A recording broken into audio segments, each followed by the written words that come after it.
Hey you guys, welcome back to the channel. Here I have a 12 volt power supply to power my mixer.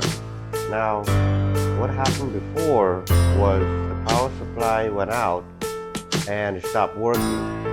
So what I did, I cut the wire and I hooked it up to this 12 volt power supply. So here I'm just gonna show you guys how to do that, and you can use it to power your mixer. So this is the old school mixer, and I'll show you right here how to do that.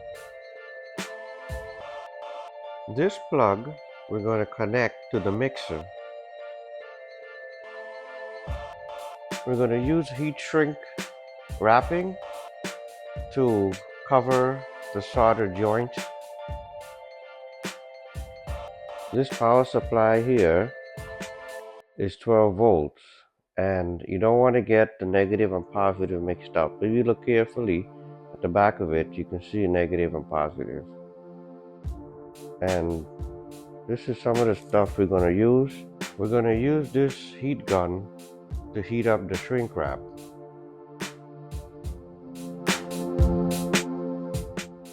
If you look behind the mixer, you can see it says 12 volts. So that's how you know how much voltage this mixer requires.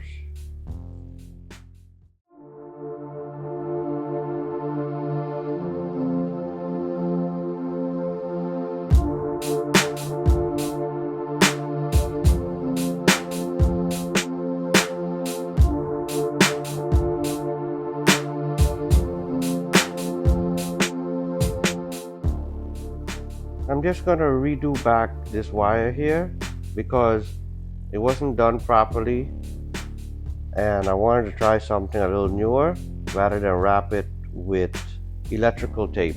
Sometimes it loses out, so here we go.